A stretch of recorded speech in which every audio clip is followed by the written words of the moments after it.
장애인 문화복지신문 제451호 제5면 기사입니다. 제17회 광명시 지적발달장애인의 날 기념식 및 한마음 체육대회 성황리 개최. 광명시 시장 박승원은 지난 15일 광명시민체육관에서 경기도 지적발달장애인 복지협회 광명시 지부장 배영식 주관으로 제17회 광명시 지적발달장애인의 날 기념식 및 한마음 체육대회를 개최했다. 지적발달장애인의 날 기념식은 경기도 지적발달장애인 복지협회 광명시 지부가 지적발달장애인의 권익 보호와 복지 증진을 위해 매년 개최하는 행사다. 이번 행사는 발달장애인 당사자와 가족, 관련 종사자, 봉사자 등 300여 명이 참석한 가운데 난타 등 축하 공연을 시작으로 발달장애인 권리선언 낭독, 유공자 표창 순으로 진행됐다.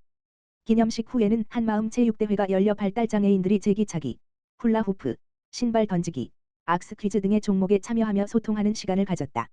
배영식 지부장은 지적발달장애인에 대한 올바른 인식을 제고하고 사회통합 분위기를 조성하여 장애인이 적극적인 사회활동을 할 수 있도록 많은 관심을 부탁한다고 말했다. 이길용 사회복지국장은 다름을 이해하고 서로를 존중하며 동행의 가치를 생각해보는 귀중한 시간이었다며 앞으로도 발달장애인들의 자립기반 조성과 사회참여 확대를 위해 노력하겠다고 전했다.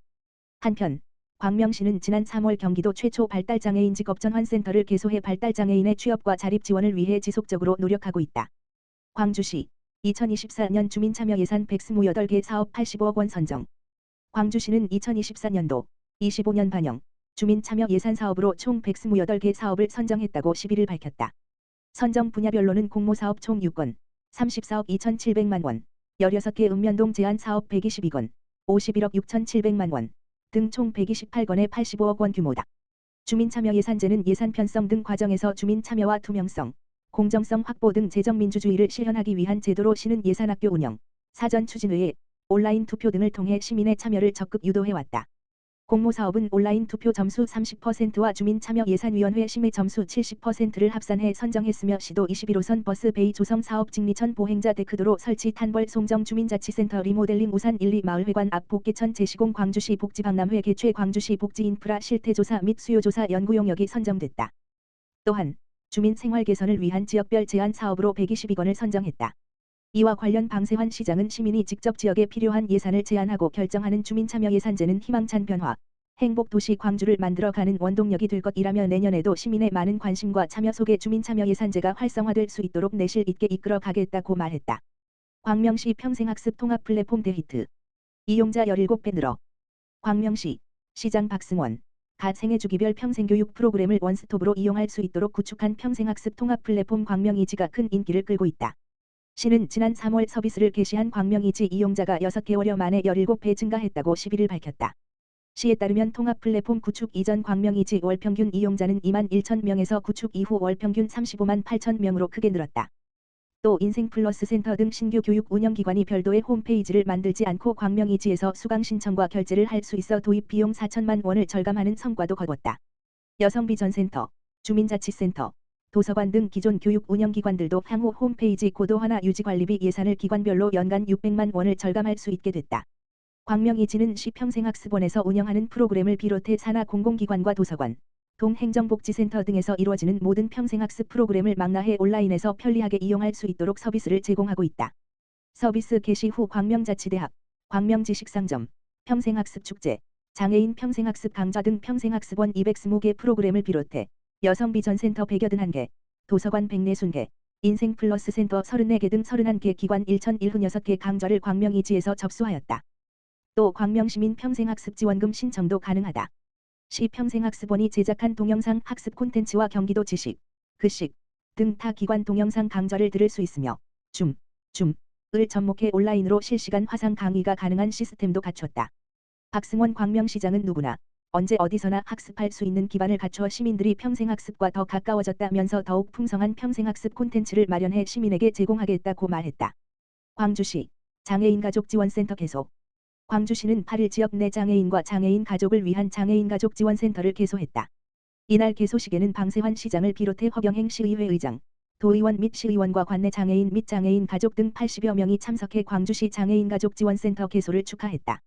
앞으로 시는 광주시 장애인가족 지원센터를 통해 가족상담 사업, 가족기능 강화 사업, 지역사회 조직 사업을 토대로 장애인 가족의 건강한 가족관계 형성 및 가족기능 강화를 위해 장애인 가족의 욕구를 반영한 다양한 프로그램들을 선보일 예정이다. 이 자리에서 방 시장은 광주시 장애인 가족 지원센터가 지역사회 내에서 장애인 및 장애인 가족을 지원하는 복지 공급자로서 중추적인 역할을 수행할 수 있길 바란다고 전했다. 이에 대해 김정욱 광주시 장애인 가족 지원센터장은 장애인 가족이 겪는 사회적 심리적 어려움을 덜어주고 그들의 삶의 질을 향상시키기 위해 최선의 노력을 다할 것이라고 말했다.